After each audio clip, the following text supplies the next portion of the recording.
ao projeto piloto, primeiro episódio do podcast Clarice Celestino.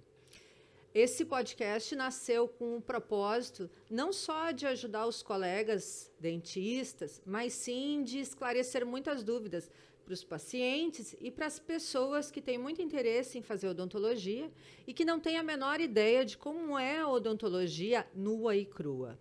Então, eu trouxe hoje uma pessoa muito especial, um convidado muito especial, que é o Dr. Fábio Moreira Boeck. O Fábio é meu amigo há longos anos, de longa data, e a gente vem trilhado esse caminho da odontologia moderna juntos há mais ou menos, Fábio, quanto tempo? 20 já anos, 20 e poucos 20. anos. Então, eu já estou formada há uns 27, o Fábio está há 20 e poucos também. Então, a gente já percorreu um caminho dentro da odontologia que vem desde a odontologia mais antiga, e toda essa transição para a odontologia moderna que a gente conhece. Então, a gente veio hoje conversar, trocar uma ideia e trazer à luz para vocês, tanto pacientes e colegas, novos colegas, e colegas que já estão na batalha, que já têm o mesmo tempo de formados que nós, e que querem entender um pouco mais da evolução da odontologia, e querem entender os caminhos que nós vamos trilhando nesse caminhar todo, nessa evolução da informatização e das redes sociais. Isso tudo, na verdade, vai trazendo mais luz para todo mundo, e o que a gente quer é uma evolução geral. É que todo mundo tenha acesso a uma odontologia moderna, que todo mundo entenda o caminho do empreendedorismo dentro da odontologia e que todo mundo tenha um acesso à informação clara, precisa e sem enrolação. Hoje nós vamos conversar, então, sobre o nosso caminhar aqui. E à frente nós vamos trazendo outros convidados e falando sobre outras coisas. Hoje a gente vai conversar, Fábio, sobre o nosso caminho dentro da implantodontia. A gente se conheceu na implantodontia em 2000. A gente fez o curso de especialização da ABO. E a ABO ela foi, para nós, um marco muito grande, não só da nossa amizade, mas a porta que se abriu para toda a odontologia moderna, que hoje a gente pratica com facilidade, mas que naquela época a gente ajudou a desenvolver, né? Então, me lembro muito bem que quando vieram os nossos professores e nos ofereceram essa segunda turma de especialização, eles vieram com sangue nos olhos e com um conceito em aula e em especialidade que hoje em dia a gente não vê mais, né? Hoje em dia as coisas ficaram muito dentro de um conteúdo programático rígido e que naquela época era tudo muito liberado, porque o Brandemark era vivo, porque só eclodia novas técnicas. Me lembro que a gente trabalhou até com o sistema Novum. Tu te lembra disso? Sim. E a gente fazia os casos juntos com os professores para que eles pudessem publicar os artigos que hoje são base de toda a odontologia. É verdade. Bom, primeiramente gostaria de agradecer pelo convite. Convite muito especial por estar conversando aqui contigo no teu primeiro podcast. Estou muito feliz de estar aqui. E agora tu estava falando e estava me ressurgindo essa época. Eu me lembro muito bem que a odontologia, ao menos a minha primeira impressão, né, quando eu volto para o passado, ela estava passando por duas transformações. Uma transformação que era das resinas, os sistemas adesivos, né? Então ela pegou muito a geração antiga que não trabalhava com sistemas adesivos, né? Ácido, adesivo, né, primer, essas coisas.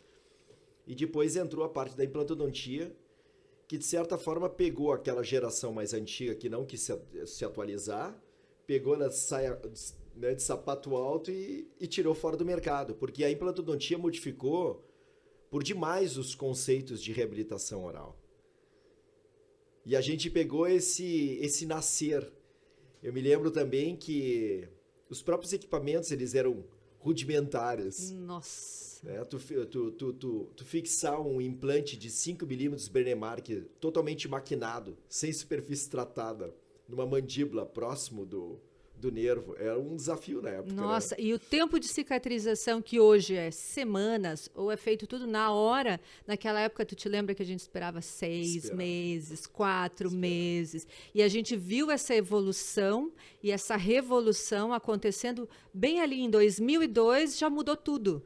O que hoje a gente faz, a gente já fazia em 2002, então não é uma coisa tão moderna, mas ao mesmo tempo ela é a implantodontia mais moderna que a gente tem, com as cirurgias guiadas que a gente ajudou a confeccionar os guias que hoje tu faz por computador com o sistema CAD/CAM, né? Que facilitou demais para o paciente.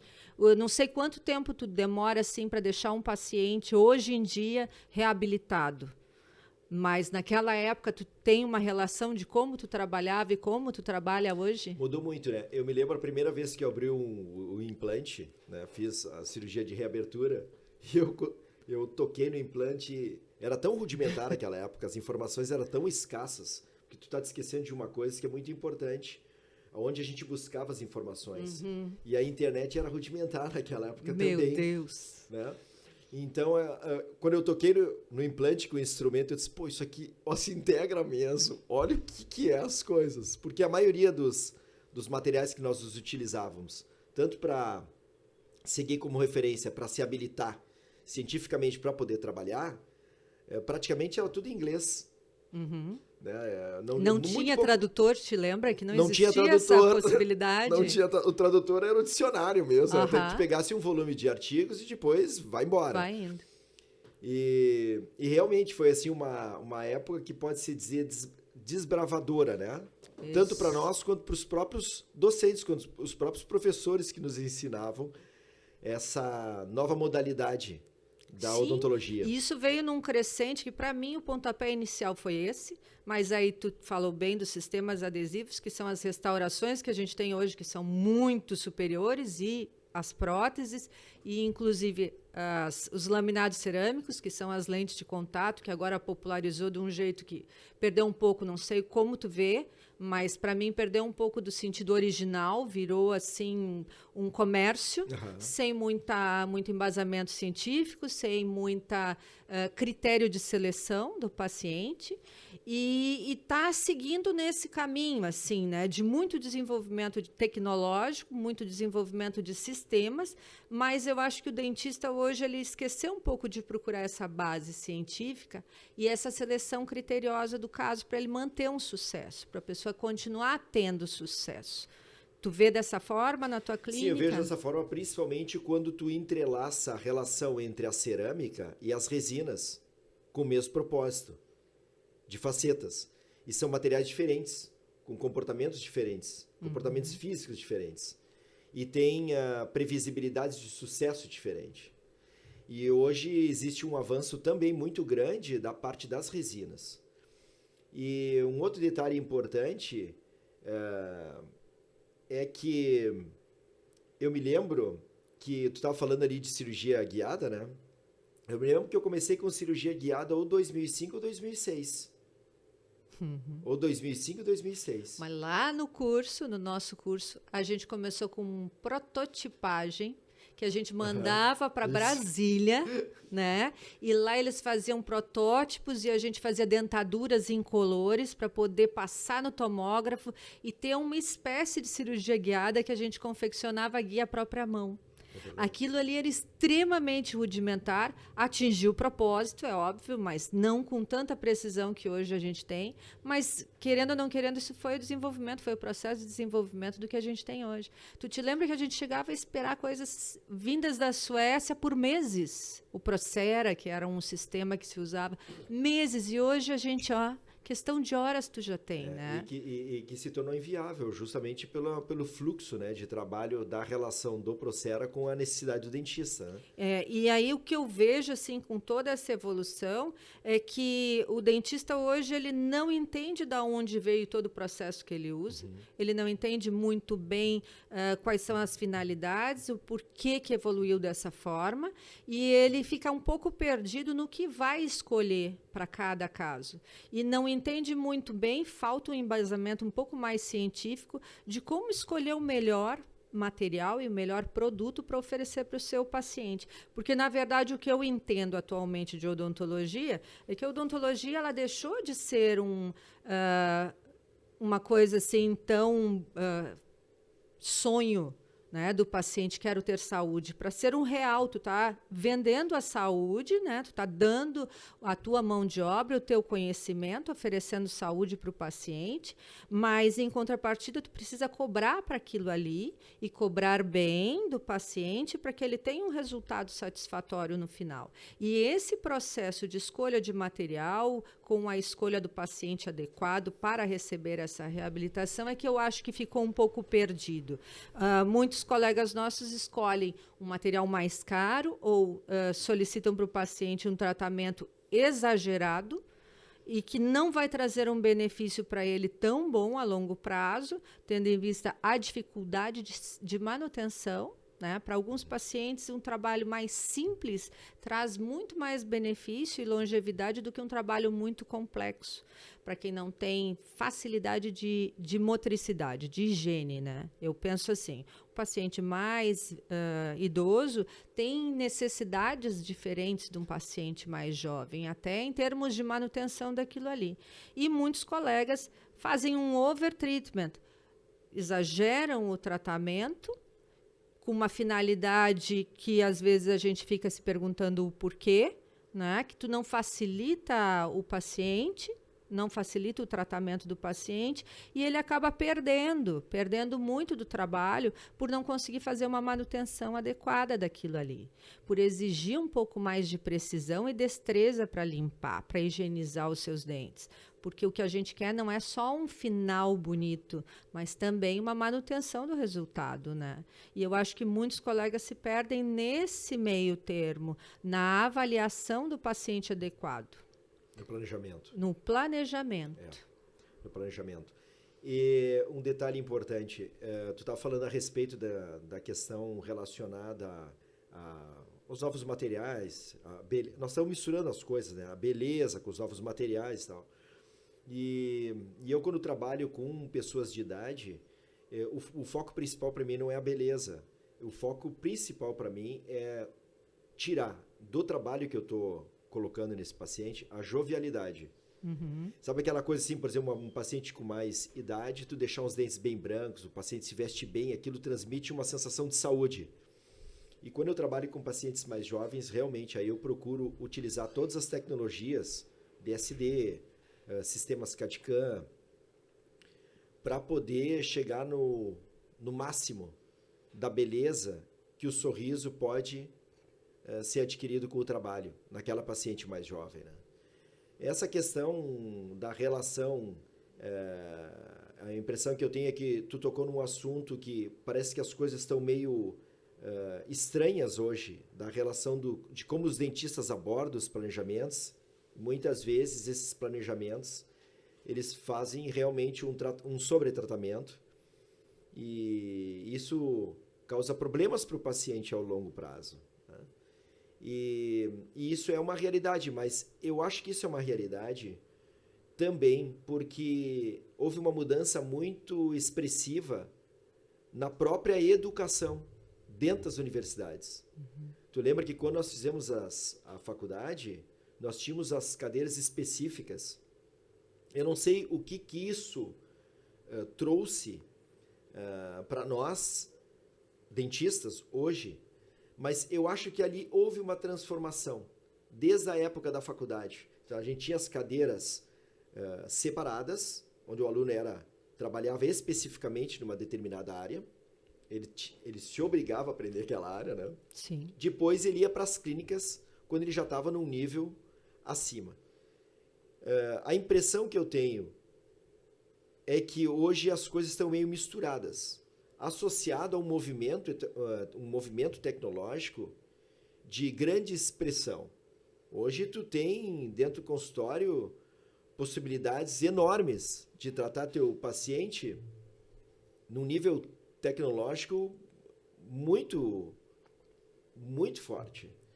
Então, isso também se desgarrou daquela questão mais artesanal do dentista, né, em que ele tinha que trabalhar, por exemplo, fazendo a moldeira dele para ver o vedamento periférico, para instalar uma prótese total e imediata num paciente, depois de extrações dentárias para colocar implante e guias.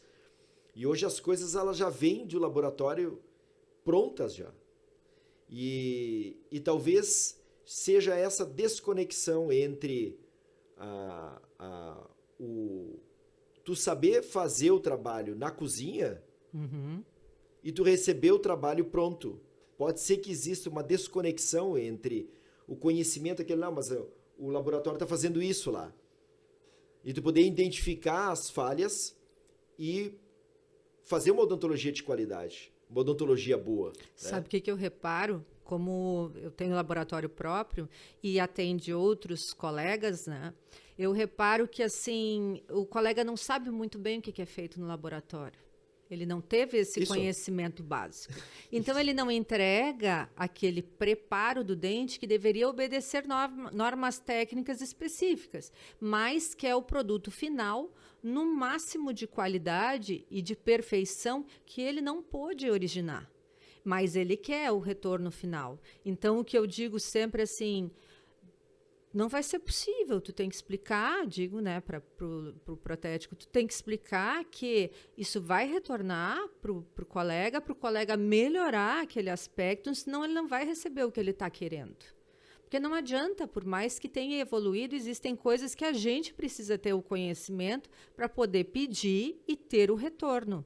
E quando tu não sabe como é feito, tu não faz nem ideia do que precisa, né? Essa desconexão.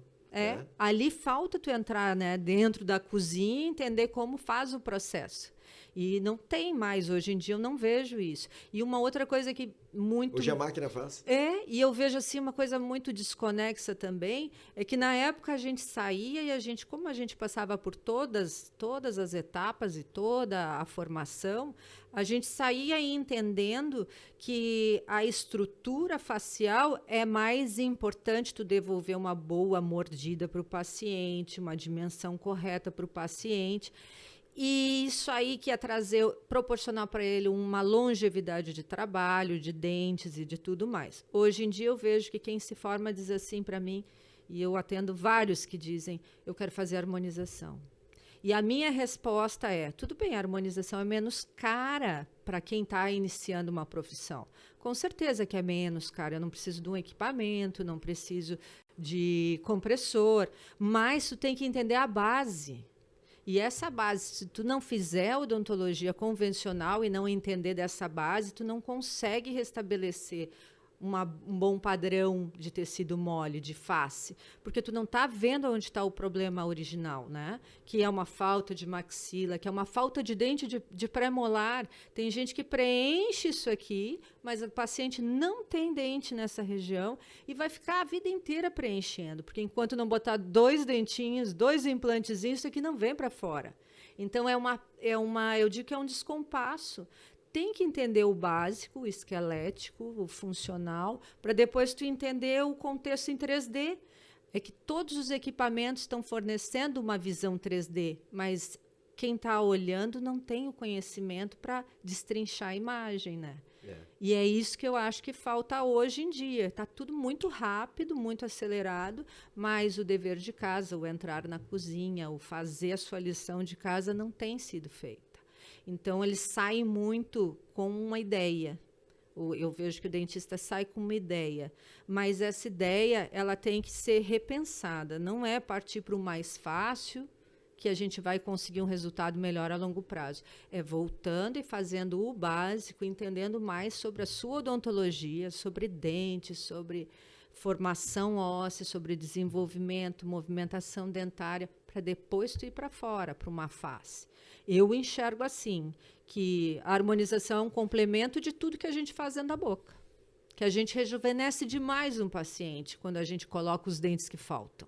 quando a gente modifica os dentes, bem como tu falou, uma terceira idade que tu dá uma arrumada, melhora a cor dos dentes, melhora a dimensão do paciente, essa distância, tu já está rejuvenescendo, ela já ganha anos ali. E tu não precisa, muitas vezes, mexer na face. Às vezes é um lábiozinho, né? Um toquezinho que é menos custoso para o paciente, vai se manter por muito mais tempo e o paciente fica super satisfeito e reabilitado em todo o sistema, né? Inclusive digestivo. Sem os dentes, nem a digestão dela é boa, né? Do paciente em si. Então, acho que aí tem um descompasso. E uma outra questão que era legal da gente abordar nesse nosso primeiro podcast é a questão do empreendedorismo. Quando a gente se forma, a gente acha que entrar para dentro do consultório e esperar o paciente chegar, vai chegar para sempre. Só que o mundo foi mudando. E enquanto a gente não enxergar o negócio diversificado, que hoje exige que tu atue sobre várias frentes, né, para te poder ser uma pessoa que trabalhe um pouco, desfrute um pouco melhor da sua vida e não virar a vida só dentro de um consultório. Eu acho que isso é um ponto-chave, que as pessoas estão se perdendo só trabalhando dentro do consultório e vivendo menos, curtindo menos. E esse equilíbrio da tua vida profissional e a tua vida social, ela é fundamental para a gente, né, para o ser humano.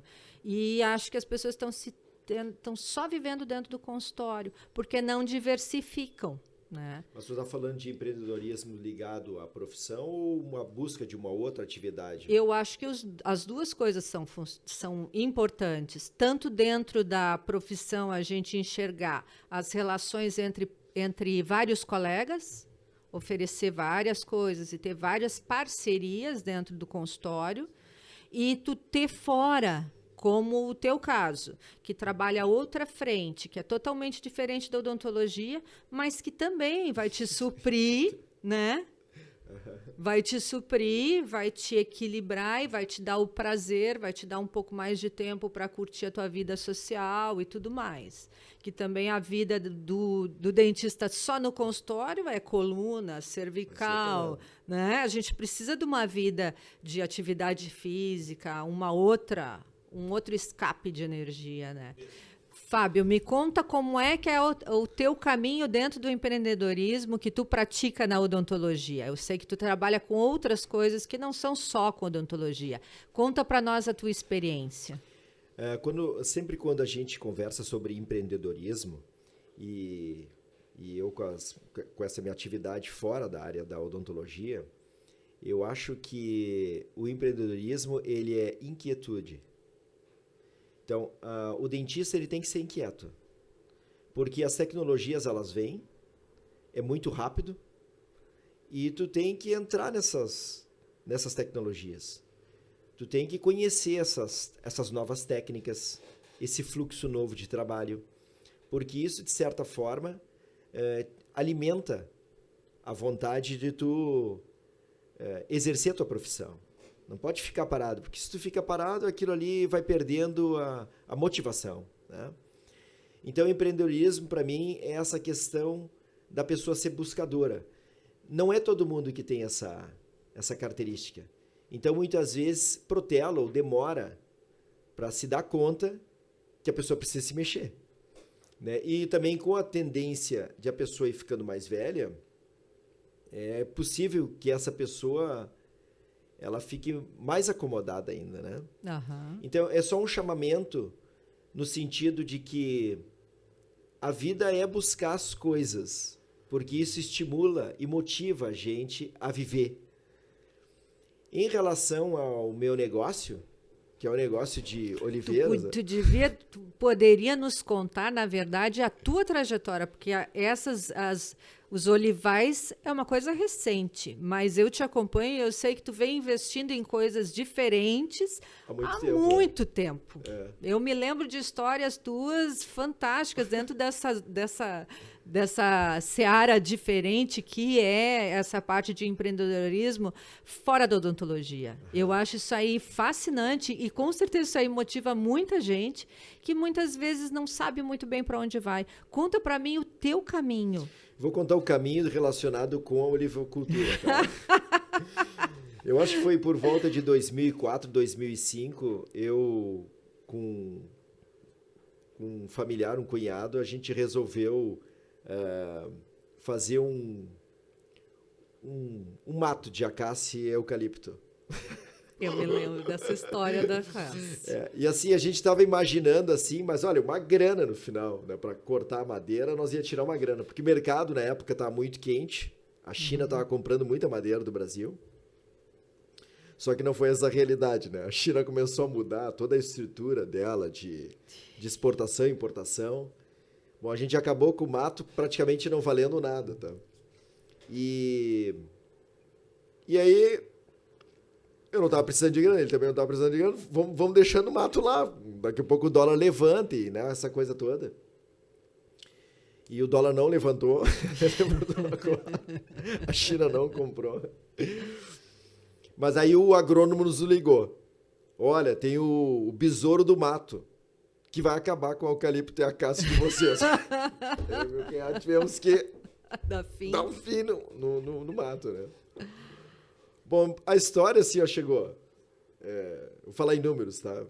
Mas assim, era um mato e os caras chegaram e falaram assim pra mim, olha, a gente paga pelo mato de você R$56 mil. Isso há uns 7 anos atrás, eu acho. É uma porcaria, mas não tinha nada a ver com o valor inicial que a gente tinha se proposto, né, a receber e tal. E aí meu cunhado, beleza. Que negócio, beleza. Em 6 vezes. Quando o mercado dizia assim, ó, cuidado com o cheque sem... Não, foi o negócio da China, exatamente. Aí eu olhei pra ele e disse assim, mas o que nós vamos fazer com isso aqui, né, cara? E aí me surgiu a ideia das oliveiras. E aí sim, aí a coisa foi mais pesada, né?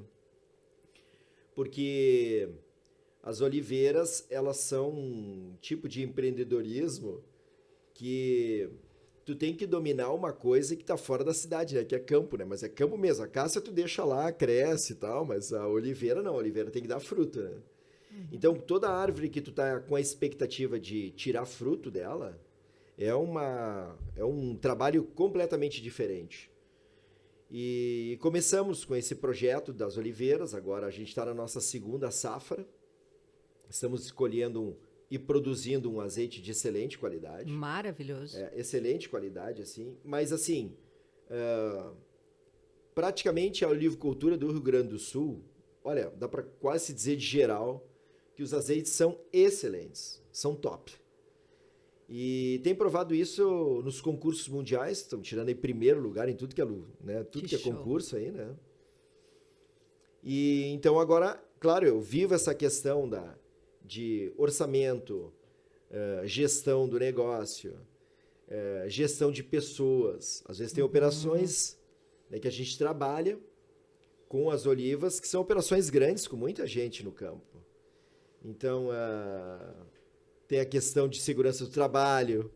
Sim. É um empreendimento que realmente ele exige bastante. E me conta uma coisa, quanto à gestão de pessoas, o que tu acha que é chave, que foi chave na tua formação, para tu poder fazer uma gestão de pessoas com uma clareza maior? Eu acho que tem primeiro é a gente, é o comportamento da gente.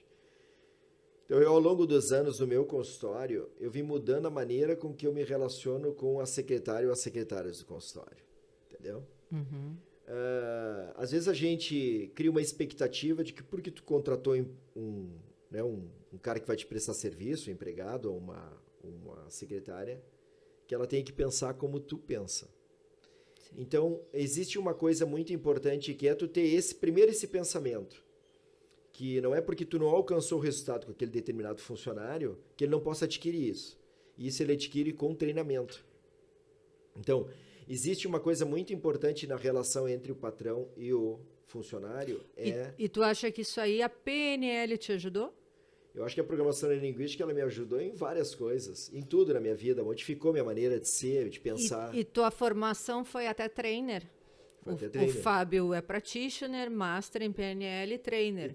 E eu só fui para PNL por causa dele, é óbvio, né? Porque ele convence qualquer um. Então, ele me levou e eu agradeço imensamente toda a formação que a PNL me proporcionou em todo esse tempo, porque é uma descoberta, é uma autodescoberta e uma descoberta do outro muito grande, né? Abre a cabeça para entender que o mapa não é o território. Na verdade, a gente estuda o pensamento, né? E aqui é a nossa casinha, né? É o pensamento, né? O sofrimento, a alegria, as dificuldades, elas têm relação direta com o nosso pensamento, como a gente encara as coisas da vida. E a comunicação, para mim, é o ponto-chave de tudo isso aí. Se a gente não comunica de uma maneira correta, a gente não tem o retorno do que quer que seja, né? É uma das ferramentas da programação linguística, né? Te abrir a possibilidade de tu te comunicar melhor com as pessoas. E ler pessoas. Exato. São várias técnicas que eu acho que foram fundamentais na minha vida, para eu ser quem eu sou e os resultados que eu adquiri. E na nossa profissão, eu acho que é fundamental que a gente tivesse pelo menos um pouco dessa formação de PNL para a gente poder compreender aquilo, a linguagem oculta do paciente. Por exemplo, assim, o paciente, anestesia. Não, só vai ser uma picadinha, só vai doer um pouquinho. Quer dizer, o cara já tá metendo esses pequenos detalhes, né, da linguagem, eles fazem toda a diferença. Porque dentro da cabeça dele, ele tem uma referência de imagem da picada da agulha. Sim. E aquilo ali é um quadro de memória. Sim. E ali tu tem as questões sensoriais. Não é só a imagem que vem ali. Ali vem várias coisas. Inclusive, ele já sente a dor antes, né, no caso. Eu não tenho como avaliar isso. A gente não tem como avaliar isso. Mas a gente sabe que tu utilizar esse tipo de linguagem, o paciente, para saber o que tu está falando, ele tem que ter uma referência visual disso, né? Sim, e muitas vezes eu acho que remete à primeira experiência, ao input ali, o imprint inicial da dor no dentista. Acho que quando entra dentro do consultório, se o consultório é clássico, de um consultório mais antigo, que remete olha, as paredes brancas, o estilo do consultório, muitas vezes ele já entra com medo. Sim, tem a síndrome do paletó, né? Sim, e aí todo o teu atendimento fica difícil. Ao passo que se a gente mexer com pequenas coisas, que é cor de jaleco, cor de parede, tudo isso aí vai dando uma diferença no sentimento do paciente, que acho que até facilita. Mas eu sei que tu trabalha com óxido nitroso. Trabalho. E como é essa relação para ti com óxido? Isso ajuda o paciente que tem medo? Como é que tu tem que experiência? O óxido nitroso, eu fiz a minha formação em 2004. Eu fiz a primeira turma regulamentada pelo Conselho Federal de Odontologia. Isso foi no Rio de Janeiro. Porque na época existia uma briga não briga, né? Mas assim, uma discussão entre dentistas e médicos até onde ia a odontologia em relação à medicina. Porque a medicina realmente, essas coisas, ela é desbravadora, né? Então, bom, aí os dentistas bem embasados, né? Aquilo foi decidido que não, o dentista pode utilizar. Até porque é um gás bem fraco, não é algo assim que leve a pessoa a ter risco. E ele diminui o limiar de consciência dele? Ele diminui a dor, ele diminui o limiar de consciência, mas o paciente está ali, ele está consciente, entendeu? Ele está consciente. Mas essa técnica que eu aplico no meu consultório, eu acabei tendo o privilégio de tratar com pessoas muito traumatizadas, né? De terem reações fortes na cadeira, assim, de levantar braços e pernas e a bandeja voar. Então, eu tive muitos casos assim. E hoje, eu praticamente condiciono os clientes na conversa. Na PNL. Tem uma coisa muito importante, Clarissa, que é tu transmitir, num primeiro momento, uma ideia de que que é o bem daquela pessoa. Essa primeira leitura, sabe? E tem uma coisa que abre essa porta, que é o sorriso, que é a simpatia. Uma segunda coisa é a confiança.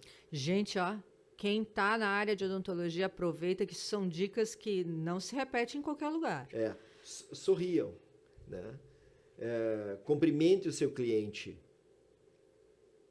Essa história porque o cara acha que ele tem mestrado, doutorado e que ele vai botar banca. Esse cara ele só vai se ferrar, esse cara aí. Você que está começando, cara, abre sorriso pro teu cliente. O teu cliente vem na tua clínica particular. Isso já é um privilégio, né? A odontologia ela é mais íntima do que a odontologia é mais íntima. Sim. Ela é uma profissão que o cara traz os filhos dele, traz a mulher, daqui a pouco tu está sabendo sobre a vida amigo. dele. Exatamente, fica amigo, né? Mas assim, num paciente que tenha trauma, num primeiro atendimento, eu tenho resolvido muito na conversa e muito nessa questão de entender o problema do paciente. Né? Então, tipo, por exemplo, o paciente passar por vários locais, inclusive hospitais, e não conseguir ser atendido. E tu percebe que aquilo ali são coisas da cabeça dele. Aí entra a PNL de novo. Aí entra a PNL que já está lá, né? Porque E a gente treinou tanto, né, Clarice, que já está lá. Mas, na verdade, Fábio, o que tu está me dizendo é uma coisa bem interessante. Por exemplo, a gente tem a tecnologia, a gente tem a ciência. Só um instantinho.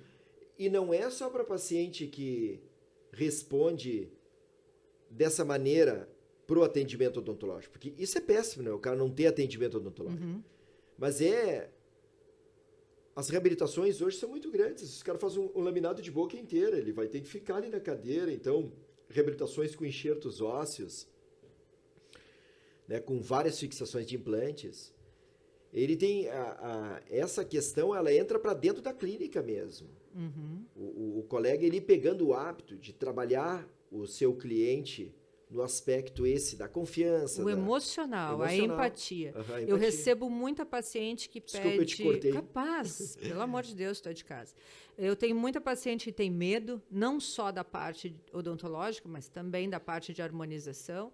E depois do primeiro oi, isso que tu está falando, da simpatia, da empatia, do se colocar no lugar do outro, entender que tem medo, porque a gente já entende no corpo do paciente que ele tem medo. Ele já entra ele vem fechado. Contraído já. Ele já vem todo fechado, o rosto é para baixo. Tu já vê que ele está sentindo uma dor emocional ali.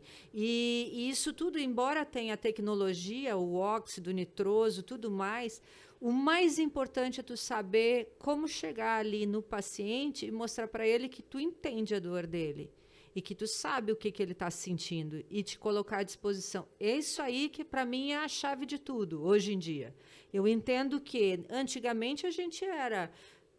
o paciente ficava de um lado e tu ficava do outro. Mas, hoje em dia, isso não cabe. Não pode acontecer. Quanto mais próximo tu tiver do paciente no momento, desde que ele chega até o horário que ele vai embora... E próximo que eu digo é ir até... Eu sou assim, eu chego até o elevador muitas vezes com o paciente, porque eu vou trocando uma ideia com ele. Claro. E isso faz toda a diferença. E a secretária também, viu? Sim, faz toda a A gente sempre tem uma secretária que é a mestre, né? É a top, né? Para as secretárias, né? As secretárias, elas se destacam na mesma linha. Sim, elas têm que entender a tua cultura, o que ela está trabalhando. E tu tem que entender conhecer o qual cliente. É melhor. Com certeza. E na sala de espera se conhece muito mais. Claro. Elas trocam até foto do neto, né?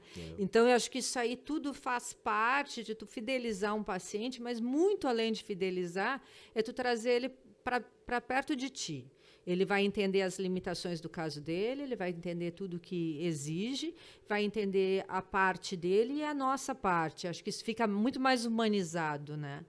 Fábio, conta para nós o que tu considera como o maior desafio para quem está concluindo odontologia e não vai entrar no mercado de trabalho agora.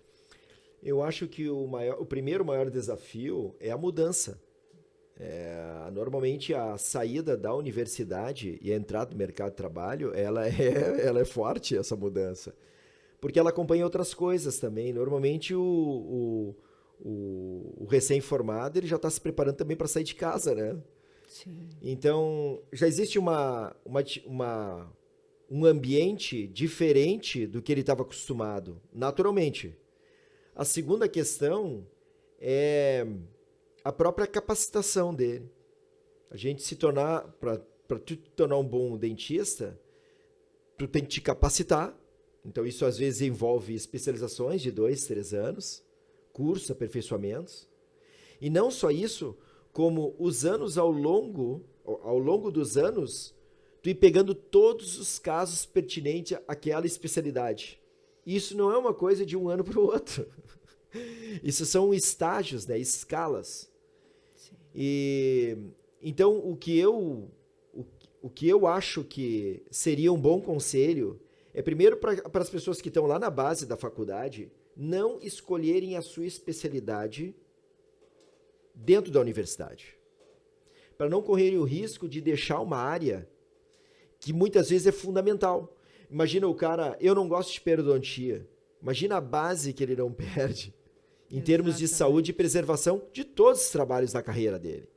Porque se ele for um bom dentista e ele for um melhor dentista ainda em fidelizar seus clientes dentro da clínica, ele vai ficar com clientes ali por 20 anos. Então, com certeza. Né? Eu acho que a base sendo um pouco mais geral, bem isso, uma clínica geral, isso te dá um embasamento para depois tu ir nas áreas que tu quer. Exatamente. Então, esse é fundamental. Eu tenho 2 sobrinhos que estão na universidade, na odontologia, eu disse para não escolham agora o que vocês vão fazer. Agora vocês têm que estudar tudo. Vocês têm que se tornar um clínico de bom para cima. Uhum. Porque depois ele sai no mercado de trabalho e aí ele vai escolher aquilo que ele realmente vai se dedicar, mas sabendo que ele tem uma base por trás. E a gente nota essa diferença até quando a gente está relacionado a dando aula em cursos, a gente sabe quando o aluno ele teve uma boa formação acadêmica e quando ele não teve. E ele já está no nível de especialização. Com certeza. Então, isso é a primeira coisa. A segunda questão, no caso, né, é esse aluno, ele aumentar as relações dele com outros colegas. Às vezes, sair assim, sozinho. O networking é fundamental. De repente, abrir um consultório dele com um colega que faça ou que tem interesse numa especialidade diferente, né? Com certeza. Isso aí é o que vai fazer com que ele amplie o horizonte dele. E vai facilitar a vida dele. Eu vou dizer por que isso. Porque quando eu me formei, eu tinha meu pai dentro do consultório. E quando esse cara saiu do meu consultório, aquilo ali foi uma dor. Foi uma dor. Sim, você tá entendendo? Porque eu perdi meu parceiro. Com certeza. O pai teve leucemia mieloide crônica, né? Câncer. E o pai sempre teve 2 atividades também, começou a se afastar. Eu perdi meu parceiro, né? Então, é muito legal tu te formar e, de repente, tu ter um colega em que vocês vão passar pelas mesmas dificuldades iniciais, aprendendo juntos, ou até melhor ainda, um colega mais antigo que queira ter uma oxigenação no seu negócio. Então, por exemplo, eu estou esperando os meus 2 sobrinhos se formarem. Quero ver se eu coloco eles para dentro da clínica. Que ótimo. Né? Então, gente, nós vamos encerrar hoje aqui o nosso podcast com o Dr. Fábio Moreira Bueck. E eu só tenho a agradecer, que foi maravilhoso. Muito obrigada, essa estreia foi divina. Te agradeço muito a colaboração. E vamos deixar aqui o Instagram do Dr. Fábio. Qual é, Fábio? Fábio Bueck, B-O-E-K. No Instagram. O meu é @ClarissaCelestino, doutora.ClarissaCelestino, e nos encontramos no próximo podcast. Agradeço a vocês. Até lá. Fábio, faltou alguma questão que tu queira falar, salientar, que ficou faltando, alguma coisa assim? Existe alguma coisa que tu queira acrescentar? Não, que eu só estou muito feliz de estar aqui contigo. Minha amigona de muitos anos. Querido. Acho que a gente teve bons pontos aí, importantes, né? Vamos desenvolver adiante, né? Tu vai virar as outras vezes para nos contar mais sobre as oliveiras, porque isso aí é um assunto que não tem fim, né? Juntar nós dois, assim, para bater papo, é horas, afim. Muito Nós temos obrigada. assunto. Se temos. Muito obrigada.